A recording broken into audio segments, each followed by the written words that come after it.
nice to hear that you are sharing that as well from the man perspective because it's commonly Yep. related to ladies, that this is like a women's thing.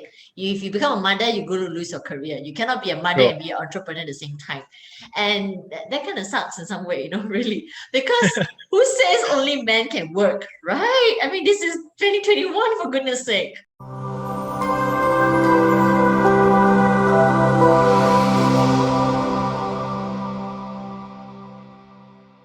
Hi everyone, welcome to the Work Inspires podcast, the people's podcast for life, career, and business.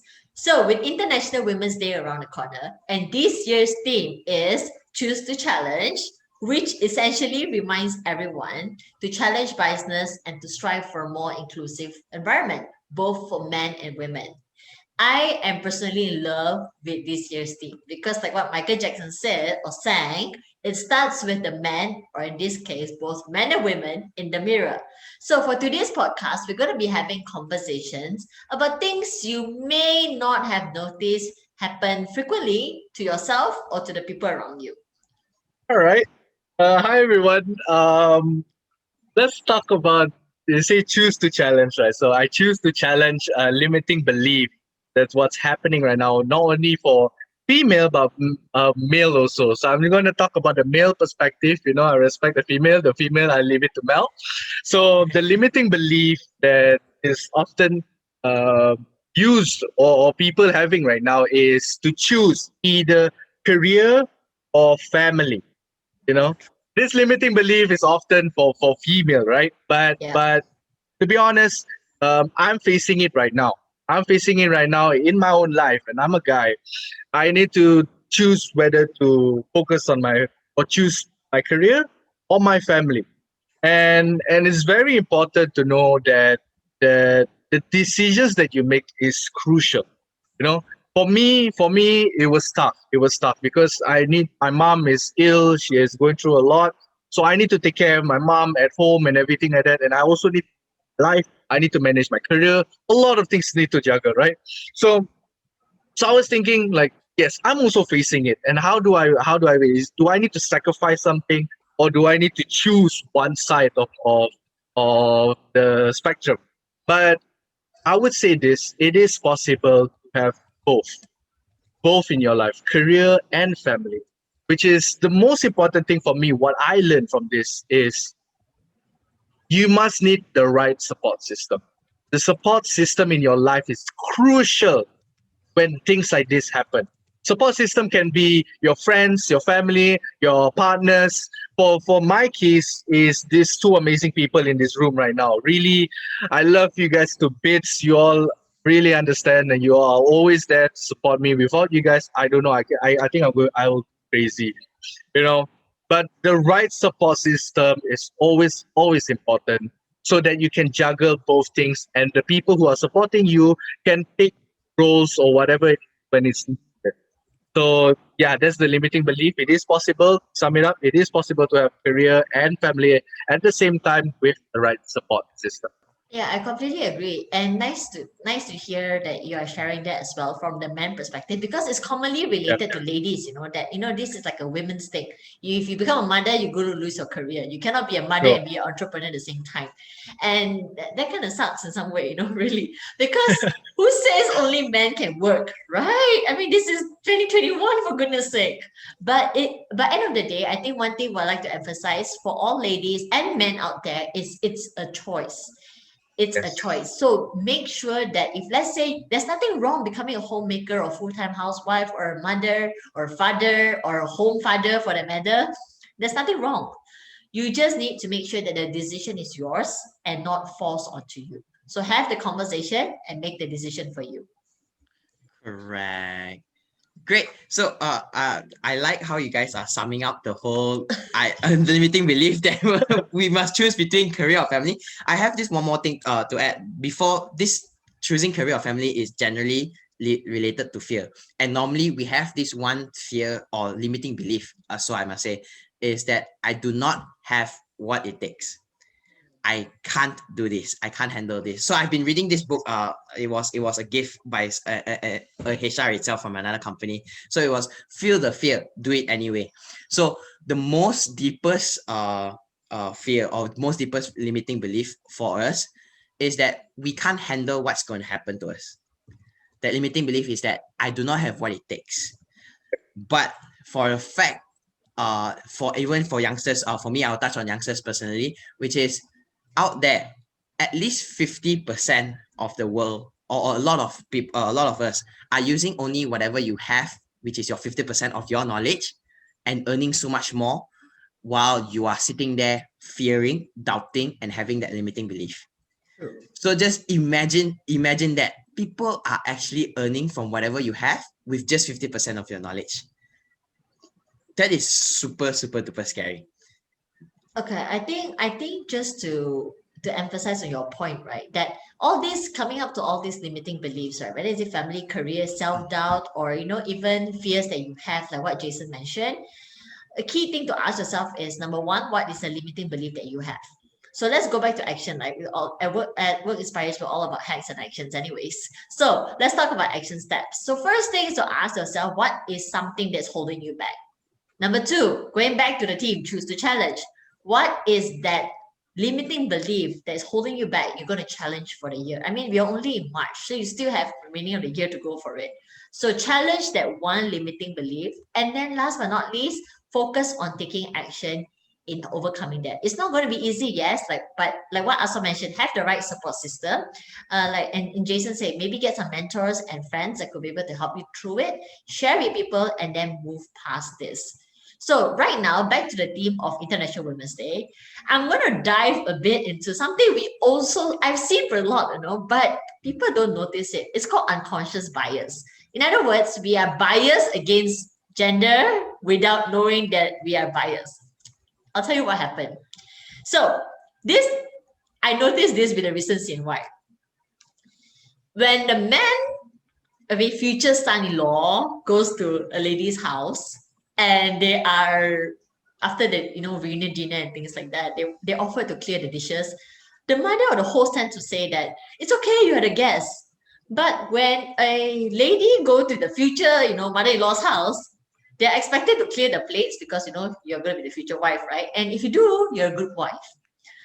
Which reminds me, when it comes to the workplace, I mean, we are in a co-working space, and these are things that I've seen a lot. Where if let's say a whole group of colleagues eat together, the women will be the one that picks up all the plates and go and wash it, and the guys will just sit there and have their conversation as if it's their house. And I was like, excuse me, what is this going on? And just by saying that it's okay, you're the host, you're already creating this gap between men and women. I don't know, guys, what do you think? Are you all like that? Please say no. So, okay, you both know me. I'm not those kind of guys. Okay, Yep. just letting you guys know out there. So for me, I totally agree with Mel about this biasness. Especially, I wanna touch a bit more on the guys' side, especially the guys. It's very important right now, especially this new era we're living in. Male or female, both are working, both are providing for the family, and for a guy, especially like I don't know, husbands or whoever that's all the in the relationship, the guys always feel they have this privilege because they're the main breadwinner of the family. They work, they go home, they're tired, they're not going to do house chores, they're not going to do anything, and everything else the women have to be taking care of the house, taking care of the children, and to top it all off, work to provide for the family. So I want to emphasize I'm on this girl power right now. This is personally for me because I'm experiencing it right now, like what I mentioned, right? We're juggling family, taking care of family, taking care of career and everything like that. It's get out from that biasness that I've done my part, providing for the family. That's all I need to do as a male person. But of course, no matter what it is, I have full respect with how you guys have the willpower and mental resilience. Hats off for Queen of multitasking, man. Agree. Managing kids at the side while holding Yes, or I mean, doing like, Zoom y'all calls. should really go and thank your moms. Your mothers are amazing, I think just to also recap about that, like before we jump to the next one, which I want to hear Jason's thought on, is that Ladies, learn to say these two words when a man offers to clear the dishes. Thank you. Don't argue and go, it's okay, you're the guy, it's okay, this, it's okay, that. Thank you. Make it a habit. And then eventually you realize that you don't have to do everything by yourself. Just saying, okay? And Correct. now, another thing that happened without people noticing is that when I started my entrepreneurship journey, someone said this to me, a very influential entrepreneur and a guy said this to me. Are you sure you want to be an entrepreneur? You're a woman. And I was like, excuse me, what are you saying? And I felt so offensive. There's so many lady entrepreneurs out there. Why Yep. that remark? And then he said, because entrepreneurship is a very mentally and emotionally challenging journey. So, and ladies tend to be a bit more emotional. So when we are emotional, we cannot keep composed, and hence why we don't always make good entrepreneurs. We break down too Yep. easily. And I, for one, is a very emotional person. So it felt really offensive, but I want to hear a guy's thought about it. Like, what do you think, Jason? Jason? Go, Jason. I mean, Jason is somebody personally who I know beat himself up a lot when he makes a mistake. So I want to know, is it really a women thing or a guy's just as emotional? I personally think guys are just as emotional. And for all those men out there, like what Aspa said, you're the breadwinner, you go out and work for the family. It is always, this is also an unconscious bias. Both men and women have it as well, which is this: men cannot cry, which women needs to understand that men can cry as well. We understand. We like it when guys cry. I personally, I really like it when men cry. I feel like, oh my God, he has heart.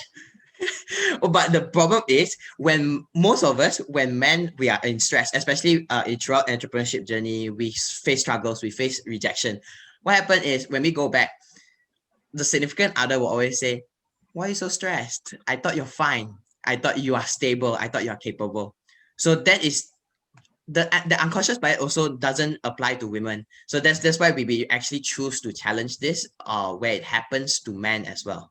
Yeah, I But think for me, the one hack that people can apply, both men and women, is like what Mallory mentioned. But to sum it up, to structure it is, number one, first is to be aware. Are you having that unconscious biasness? Why is this happening to you? Question yourself. Then the next part, like what Mallory mentioned, is or the whole movement is choose to challenge. Hashtag choose to challenge. Make a decision whether you want to challenge it or not, or leave it be. But most of the time, we definitely would love to challenge this. I I think think I think it's a very good point. Ask for anything to add. yeah, I think I just want to add a bit about that. Echoing what Jason and also relating to what Mallory's question was just now, when she was talking about, think you really think that you can do it, like what it takes for a woman, right? And echoing what Jason mentioned, for women, don't take it by heart. You know, because this is the stigma that we're already in right now, right? For me, it's the what's the word? Uh, the intent, the intent of that question. You know, the underlining of the question.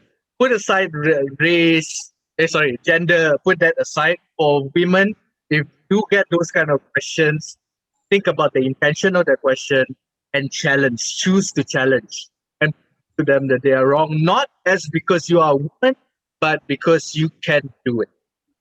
That's one Yeah, thing that's very. I agree. And also for everybody out there, these are things that we hope you take into conversations. Because Yep. that's also another reason why this podcast was in place. Because limiting beliefs and also unconscious bias are things that happen every single day. There are days where you doubt yourself. There are days where your fears get to you. There are days where you yourself think that you can't do things. And there are days that you hear remarks like you're only a woman, or that women are emotional, or lady bosses are scary, whatever it is that really makes you go, uh-huh. But in the end, it's about having the conversation. So I'm so, like, personally, I'm so glad to be able to have this conversation with two gentlemen here. And when you hear such remarks with people around you, bring it up and have that conversation openly, because sometimes they just don't notice. And that is why hashtag choose to challenge came into play. It's just to bring it up and choose to challenge. So with that, we hope you enjoy today's session. It's a very more chill and frank conversation about International Women's Day. But more importantly, we also want to make sure that there are inclusivity and diversity for both men and women to make sure that the world is a better place. So stay tuned for more episodes coming up. Until then, take care and stay safe. Bye, Bye. everyone. And Hey everyone, thank you so much for watching this episode. We are here to inspire, so we really appreciate your support. Do share this to those people who you know can benefit from this podcast. Don't forget to like, follow, and subscribe all of our channels: Spotify, YouTube, LinkedIn, Facebook, Instagram, and TikTok. Take care and see you all soon.